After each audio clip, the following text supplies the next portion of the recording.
Hello everyone, welcome back to my channel. आज के video में हम लोग एक्सक्रीटरी प्रोडक्ट एंड इस एलिमिनेशन पे कुछ इम्पोर्टेंट पीवाईक्यू क्वेश्चन करेंगे।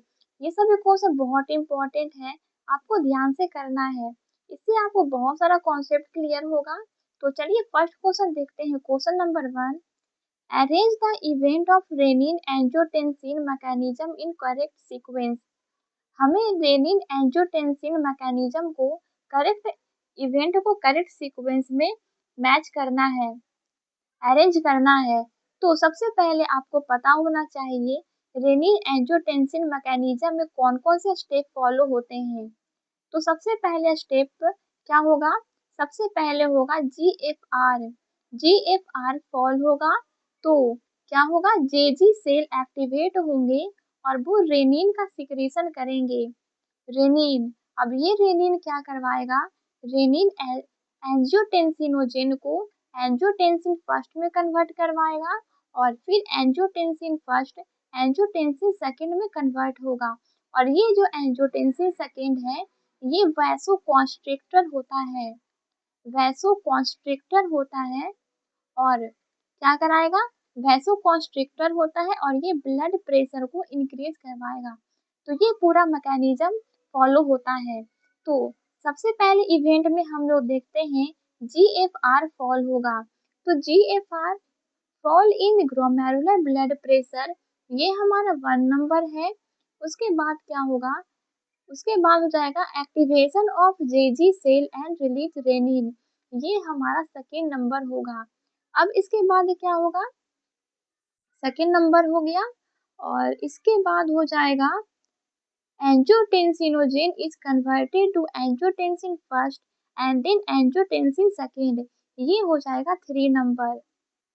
ओके, और 3 नंबर के बाद होगा angiotensin two activate release of aldosterone. Aldosterone का सिक्रीशन होगा, एल्डोस्टेरोन का सिक्रीशन होगा, ये हो जाएगा 4 नंबर। और इसके बाद रीएब्जॉर्प्शन होगा sodium and water from distal convoluted tubule, ये हो जाएगा 5 नंबर।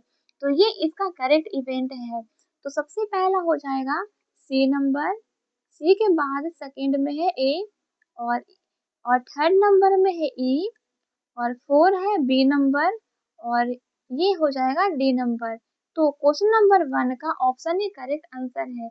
यहाँ पे आप इसको क्लियरली ध्यान रखना, यहाँ पे आपको क्लियरली ध्यान रखना होगा ये step.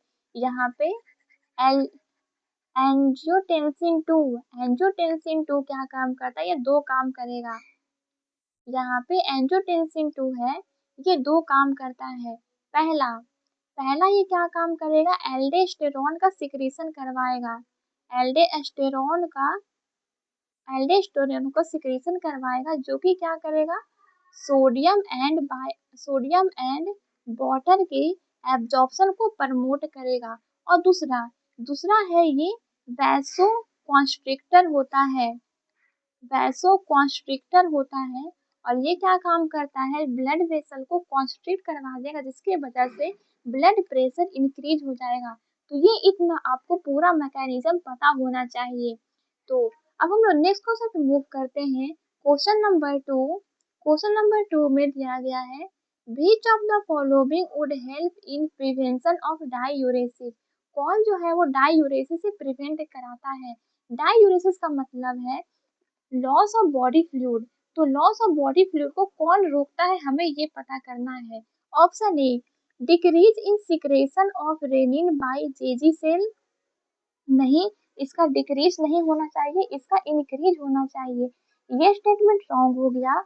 Option B more water reabsorption due to under secretion of ADH, यहाँ पे ये अंडर सिक्रेशन नहीं होना चाहिए, जब एडीएच का सिक्रेशन होगा तभी वाटर का एब्जॉर्प्शन देखने को मिलेगा। तो ये स्टेटमेंट भी रॉन्ग हो गया। Option C reabsorption of sodium and water from drainer tubule due to aldosterone, ये स्टेटमेंट करेक्ट है, ये स्टेटमेंट करेक्ट है। एल्डोस्टेरोन सोडियम और वाटर के रीअब्जॉर्प्शन को प्रमोट करता है। Option D atrial natriuretic factor cause vasoconstriction, ये गलत हो गया, ये वैसोकॉन्स्ट्रिक्शन नहीं करवाता, ये क्या करवाता है? वैसोडाइलेशन करवाता है, वैसोडाइलेशन करवाता है। तो क्वेश्चन 2 का ऑप्शन सी करेक्ट आंसर है। नेक्स्ट क्वेश्चन पे मूव करते हैं। Question number 3, which of the following statement are correct? कौन सा स्टेटमेंट करेक्ट है हमें ये बताना है। Option A, an excessive loss of body fluid from the body switch off osmo receptor. बोल रहा है कि जब बॉडी से एक्सेसिव बॉडी फ्लूइड लॉस होगा तो क्या ऑस्मो रिसेप्टर स्विच ऑफ हो जाएगा? ये स्टेटमेंट रॉन्ग है, स्विच ऑफ नहीं स्विच ऑन होगा, तो ये स्टेटमेंट रॉन्ग हो जाएगा।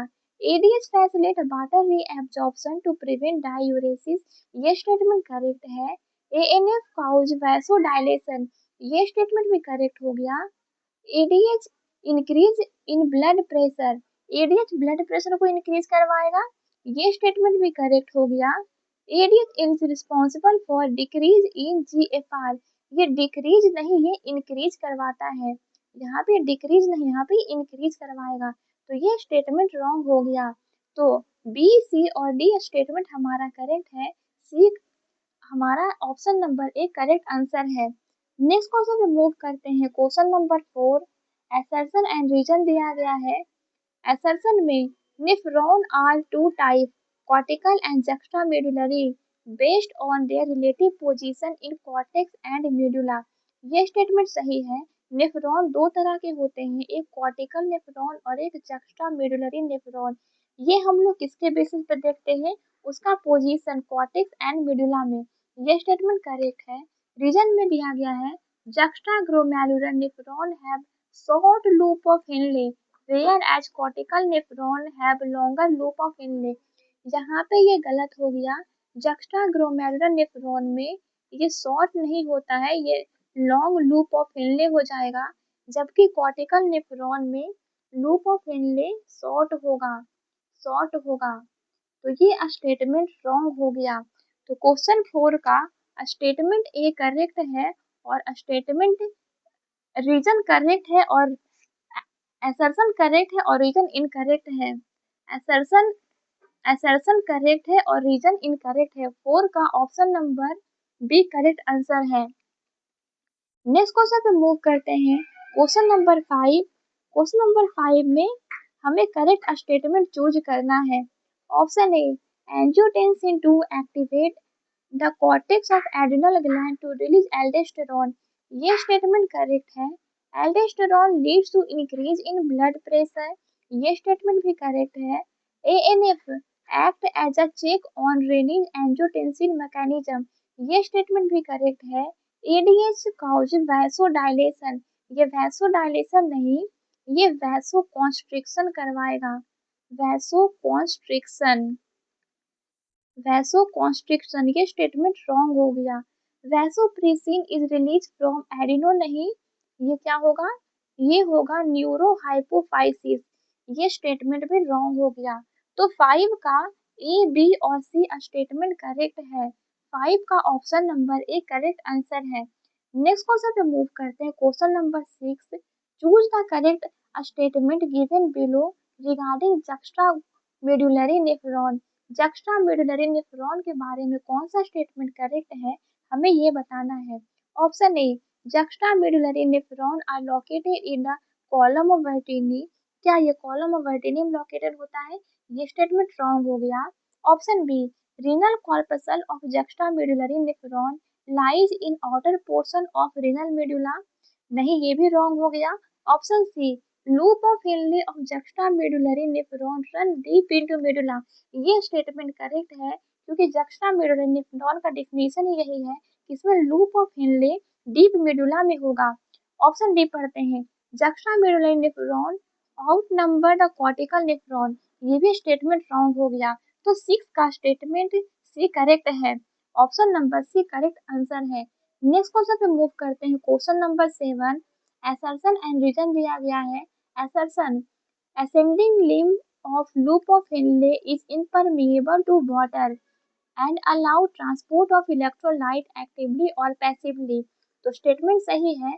जो ascending limb of loop of Henle है वो वाटर के लिए इम्परमेबल होता है लेकिन इलेक्ट्रोलाइट को पास होने देता है एक्टिवली और पैसिवली।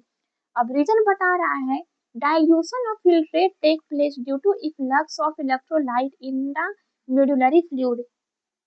इलेक्ट्रोलाइट का बाहर इफ्लक्स होगा, उससे क्या होगा, फिल्ट्रेट डाइल्यूशन होता है।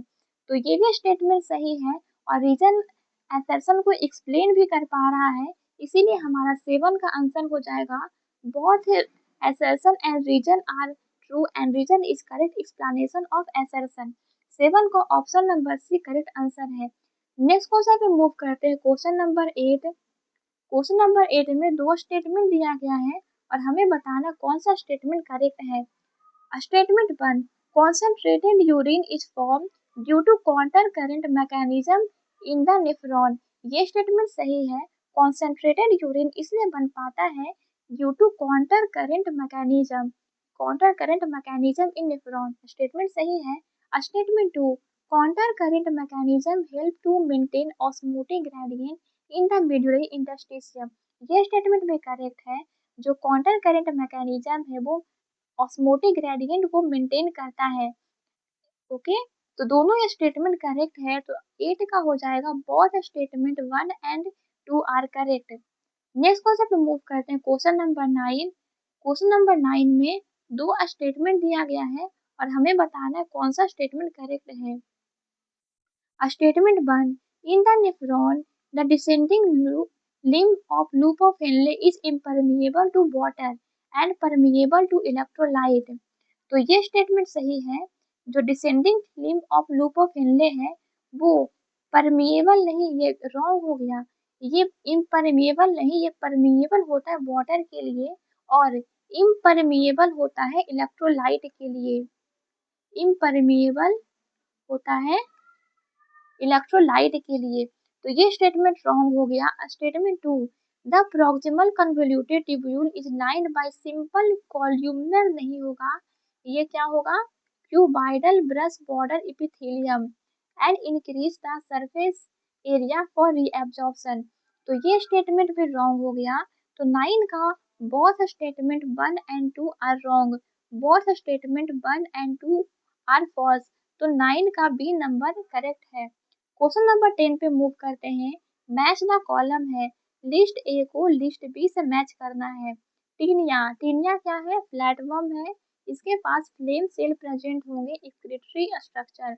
और पारामीशियम में हमें कॉन्ट्रेक्टाइल वैक्यूल देखने को मिलेगा।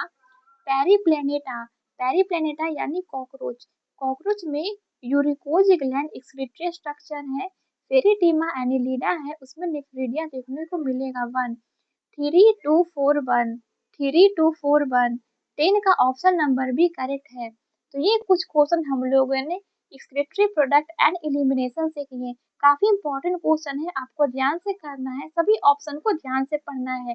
अगर आप इतना कर लेते हो तो आपका कॉन्सेप्ट क्लियर हो जाएगा और इस चैप्टर से जो क्वेश्चन पूछे जाते हैं वो प्रेडिक्टेबल नेचर के होते हैं, इसीलिए आपको पीवाईक्यू को बहुत अच्छे से करना है। अगर आपको इसका पीडीएफ चाहिए तो मैं अपने टेलीग्राम पे शेयर कर दूंगी, आप वहां से देख सकते हो। अगर आपको वीडियो हेल्पफुल लगी हो तो चैनल को सब्सक्राइब कर लेना। तो चलिए मिलते हैं नेक्स्ट वीडियो में। Thank you.